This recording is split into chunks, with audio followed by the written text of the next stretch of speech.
Hello, welcome to the our next lecture of our NLP series. इस lecture में हम NLP प्रीसपोजिशंस को देखेंगे कि एनएलपी प्रीसपोजिशंस हमें किस तरह हमारे डेली लाइफ में हमें यूज़ होते हैं। एनएलपी प्रीसपोजिशंस यानी हमें हमारे जो बिलीफ्स होते हैं उसको एम्पावर करना है, उसको अच्छे से उसको अंडरस्टैंड करके उसको उसमें पॉजिटिव बदलाव हमें लाने हैं। हमें हमारी थिंकिंग को चेंज करके दूसरे लोगों को अच्छे से अंडरस्टैंड करके हमारे लाइफ में हमारा पर्सपेक्टिव हमें चेंज करना सीखना है, और किस तरह हम उसके हमारे डेली लाइफ में हम उसको यूज़ करते हैं वो देखना है।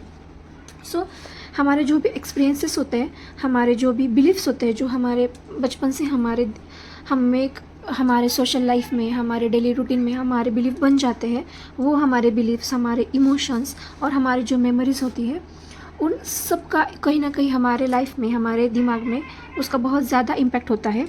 जैसे कि दो लोगों का किसी एक्सपीरियंस को देख के उसमें जो इमोशंस जनरेट होते हैं, उसकी जो कुछ भी मेमोरीज होती है, उस तरह उसके बिलीफ्स बन जाते हैं। जैसे अगर कोई एक पर्सन हो, अगर वो किसी चीज़ में फेल होता है तो उसको एक फेल्यूर की तरह देखता है, और उससे वो बहुत ज़्यादा डीमोटिवेट होता है और निगेटिव थिंकिंग में चला जाता है। और वही अगर किसी पर्सन की जो बिलीफ सिस्टम है, उसके एक्सपीरियंस है, वो पॉजिटिव वे से है, तो उसको लर्निंग की तरह लेता है, और वही उसका इम्पैक्ट, फिर उसका कॉन्सिक्वेंसेस उसके पॉजिटिव ही आते हैं। तो ये दो अलग वे होते हैं, किसी चीज़ को फेल्यूर लेना है और लर्निंग लेना। ये सब कुछ हमारे जो बिलीफ सिस्टम है उसके ऊपर डिपेंड करता है। और हम पर्सन का माइंड जो होता है, हर एक व्यक्ति का, वो बहुत जजमेंटल होता है। हम किसी भी चीज़ को जल्दी से जज करते हैं, हम बहुत क्विकली जजमेंटल हो जाते हैं। पहले हम उसको ऑब्जर्व करके, उसको पूरी अच्छे से उसको एनालिसिस करके जान के किसी जजमेंट में हमें जाना चाहिए। इसी तरह हमारी एक बिलीफ सिस्टम, हमारी एक थिंकिंग हमारी चेंज होती है। हमें प्रीसपोजिशंस में हमारी जो फ्लेक्सिबिलिटी होती है, उसको फ्लेक्सिबिलिटी हमारी कॉन्फिडेंस हमारा बढ़ता है, फ्लेक्सिबिलिटी हमारी अच्छे से डेवलप होती है, हमारी पर्सनल ग्रोथ भी बहुत अच्छे से चेंज होती है प्रीसपोजिशन से।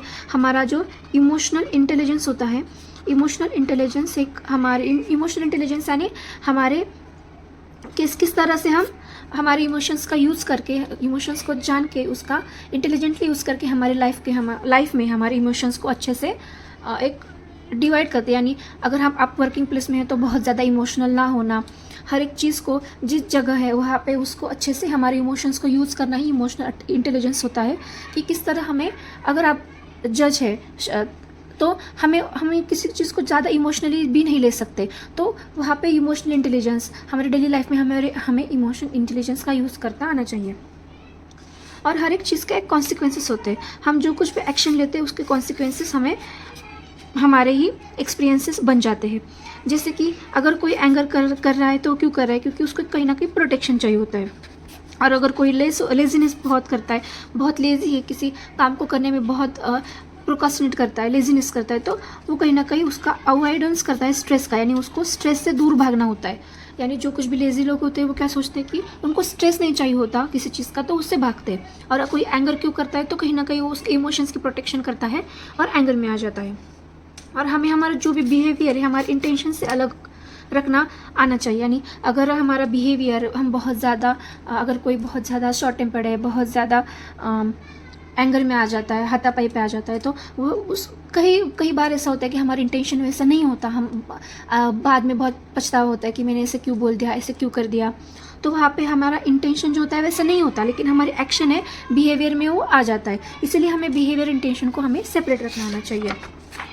और फेल्यूर्स को हमें हमेशा फीडबैक में ही लेना चाहिए। यानी हमारा अगर कोई फेल्यूर्स हमें आए भी लाइफ में, तो उसको हम फीडबैक की तरह ही देखना है कि अगर मुझे कोई फेल्यूर आए तो क्यों आया है, उसके पीछे के रीज़न्स हमें जानने चाहिए कि हाँ, मुझे ये मेरा फीडबैक है, यहाँ पे मैं गलत हुआ या हुई। तो हमारे फेल्यूर्स हमें फीडबैक की तरह ही लेने हैं। और हमें हमारा अप्रोच चेंज करना आना चाहिए। यानी जैसे कि हम बहुत कुछ लाइफ में अचीव कर सकते हैं, यानी हम बहुत अप्रोच हमारा अगर हमने चेंज किया, हमारे पास बहुत ज़्यादा रिसोर्सेस होते हैं ह्यूमंस के पास, जैसे कि कॉन्फिडेंस है, हमारे पास क्रिएटिविटी है, हमारे पास करेज है, पेशेंस है, स्ट्रेंथ है।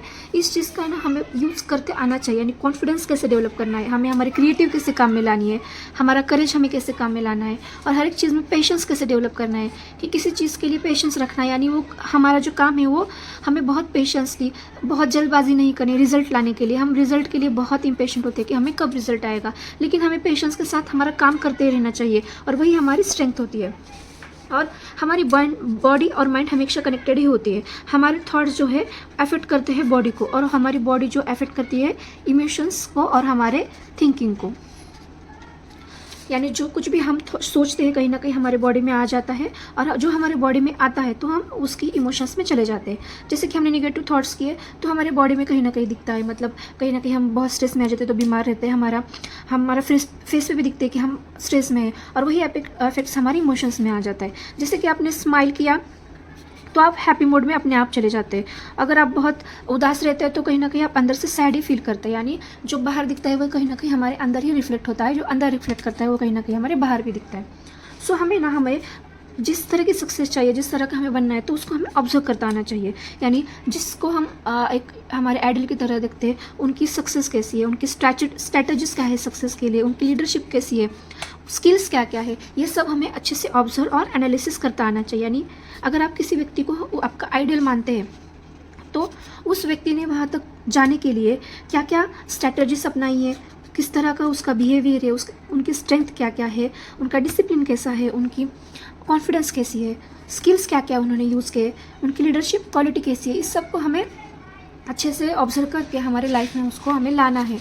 उसको हमें अच्छे से उस तरीके से हमारे इम्बाइब करता हमें आना चाहिए। यानी उसको हमारे जीवन में हमें उतारना आना चाहिए।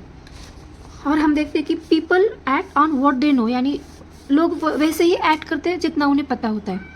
मतलब अगर कोई आपसे बहुत रूडली बात करता है, अच्छे बात नहीं करता, तो आप समझ में हमें आना चाहिए कि हाँ उसको वही पता है कि उसका थिंकिंग प्रोसेस ही वैसा है कि वो अच्छे से बात ही नहीं कर सकता।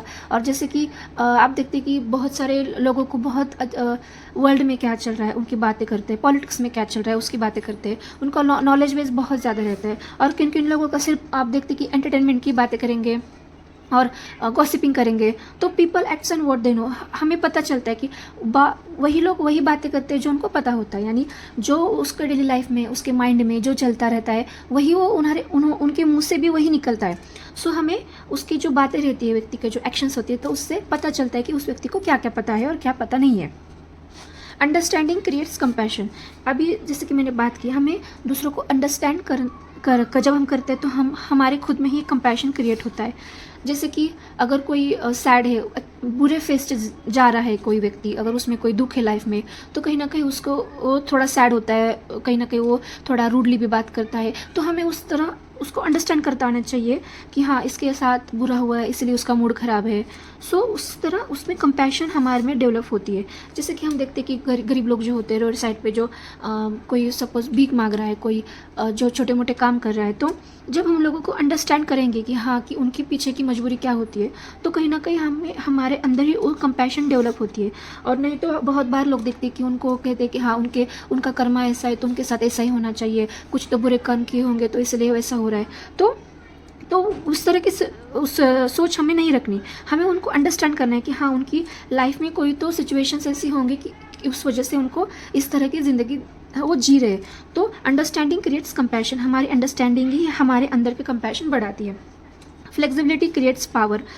हम जितना ज़्यादा फ्लेक्सिबल होते हैं ना लोगों के प्रति, हमारी सिचुएशंस, हमारे एनवायरनमेंट, हम जहाँ पे जाएंगे उस तरह के जब हमारा बिहेवियर होता है, तो जो फ्लेक्सिबिलिटी होती है कि हर एक एनवायरनमेंट को अडाप्ट करने की, पीपल को अडाप्ट, लोगों को अडाप्ट करने की, तो वही हमारी बहुत बड़ी पावर बन जाता है। क्योंकि लाइफ में वही लोग बहुत ज़्यादा आगे बढ़ सकते हैं जिनकी उस तरह की फ्लेक्सिबिलिटी होती है। आप देखते हैं कि बिजनेस वाले लोग, बिजनेसमैन जो होते हैं, बिजनेस वूमन जो होती है, उनके पास फ्लेक्सिबिलिटी अच्छी होती है, इसलिए कहीं ना कहीं उनका बिजनेस अच्छे से डेवलप कर पाते हैं। और कॉरपोरेट हो, कोई भी फील्ड हो, अच्छे से उनके पास उतनी फ्लेक्सिबिलिटी डेवलप हो जाती है कि वो उतना पावर खुद में क्रिएट करते हैं। और लास्टली हमें हमारा जो पर्सपेक्टिव होता है किसी चीज़ को देखने का, वो खुद को ही ऑब्जर्व करके चेंज करना है। यानी जिस तरह की आपकी सोच होती है, हमारी सोच होती है, हमारी जो इमोशनल स्टेट होती है, हमारे थॉट्स होते हैं, हमारे थॉट्स सबको हमें एक अच्छे से ऑब्जर्व करके हमको चेंज लाना है। और इसको चेंज लाने में जैसे कि हमें ऑब्जर्वेशन हो, हमारी जो एक एनालिसिस हो, ये चीज़ें बहुत ज़्यादा हमें बहुत हमारे बिलीफ सिस्टम को एम्पावर करने के लिए ये चीज़ें बहुत ज़्यादा इंपॉर्टेंट है।